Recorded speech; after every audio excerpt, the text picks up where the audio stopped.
दोस्तों, आज की कहानी है भाभी जी जरा मुझे छोले भटूरे बनाना सिखा दो।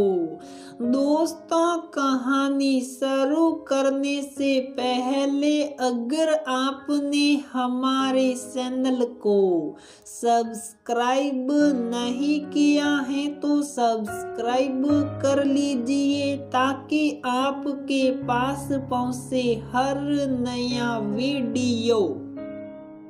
भाभी जरा जिस छोले की रेसिपी बताना मुझसे मत पूछा करो, बच अच्छा लगा खा लिया करो, मुझे याद नहीं रहता उस समय।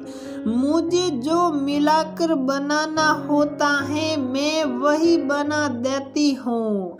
इतना कहकर मोना अपने काम में लग गई और उसकी ननद अंतर आसूजी लगी। शायद भाभी ना मुझे अपने छोले की रेसिपी नहीं बताना चाहती। मोना को सिर्फ उस समय जो अच्छा लगे वैसा ही काम करना आता था और हमेशा वह नीड ऑफ द वर्क हिसाब से काम करती थी।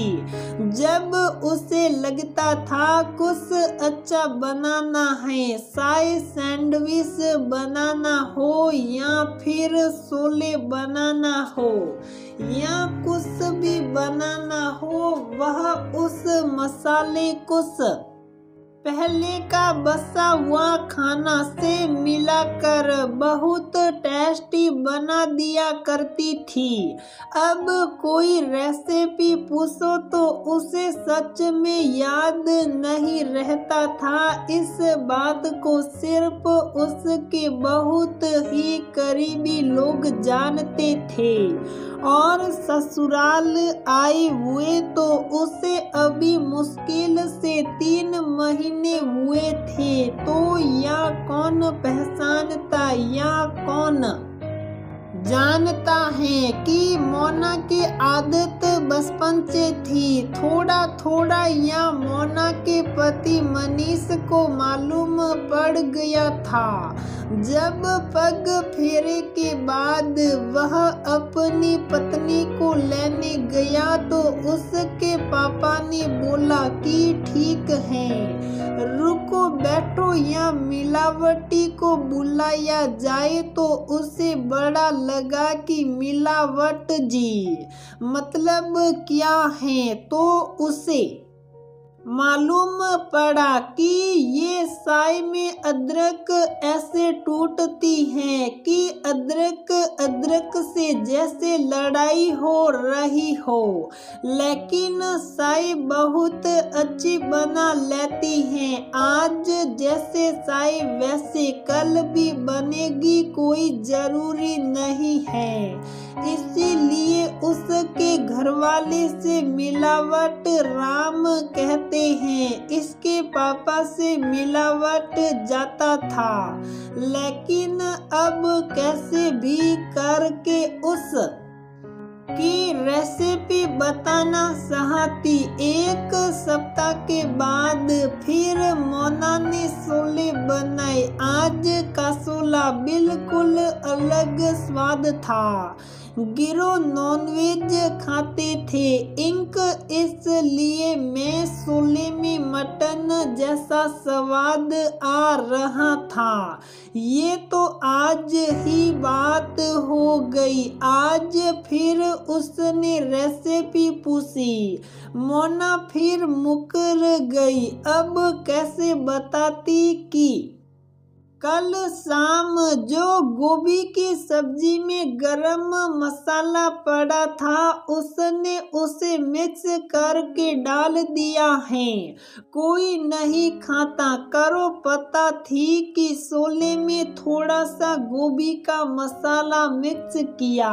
छोटी हरकतें हैं, छोटे छोटे कदम रख कर वह ससुराल को समझ रही थी। ससुराल वाले उसे समझने की कोशिश कर रहे थे। एक दिन बात ही बात में दोनों ननद भाभी बैठकर बबल कर रही थी। अब मोना की ननद की शादी की बात चल रही थी। कई सारे लड़कों के फोटो आए थे और चुपके से सास मोना को दे गई थी कि वह नंदिनी से कोई एक लड़के का फोटो पसंद करवा ले। फोटो देखते देखते मोना को बहुत जोर की हंसी आ गई। अब क्या भाभी, अब इस फोटो को देखकर, कौन से फोटो को देखकर हंस रहे हो? अरे अपनी शादी की घटना याद आ गई, क्या करूं? होना फिर हंसने लगी। अभी बताओ ना, अब तुम नहीं बताओगी तो मैं समझ जाऊंगी कि तुम मुझे पर हंस रही हो या फिर तुम भी नहीं चाहती हो कि मेरी शादी किसी अच्छे लड़के से हो। क्या बात कर रही हो नंदिनी? मुझे अपनी शादी के समय की बात याद आ गई। वह क्या है कि बहुत सारे लड़कों के फोटो आए थे और मेरे पिताजी सारे फोटो अपने बैग में रखा करते थे। मुझे ये बात पता थी। मुझे तुम्हारे भैया की फोटो कुछ ज्यादा ही पसंद आई थी। अब मैं कैसे कहा थी कि मुझे वह फोटो देखनी है और मेरी माँ तुम्हारे भैया से मेरी शादी ना कराना चाहे। उन्होंने अपनी पसंद का अपने तरफ का कोई और लड़का देखा रखा था। पिताजी ने कहा कि ऐसा है कि जो लड़का पसंद होगा उसके बारे में 4 फोटो साट कर रख दो। कल हम अपने बड़े भाई साहब से बात करेंगे। ये बात मुझे छोटी बहन ने आकर बताई। मेरे दिमाग में तभी से ये बात चलने लगी। मैंने 3 लड़कों के फोटो रख दिए जो बहुत ही बेकार थे। सबसे ऊपर तुम्हारे भैया की फोटो रखा दी और सारे फोटो गायब कर दिए, जबकि कम से कम 8 या 9 लड़कों के फोटो थे। फिर क्या हुआ? जब अपने भाई को पिताजी ने दिखाया तो उन्होंने तेरे भाई को ही पसंद किया। उसके बाद पिताजी घर आकर बोले, जब मैं भैया जी को दिखाने गया तो सिर्फ 4 ही फोटो थे और ये तो लड़का कौन है, इसका तो कोई रिश्ता नहीं आया था। तब मैंने हंसते हंसते हालत खराब हो गई।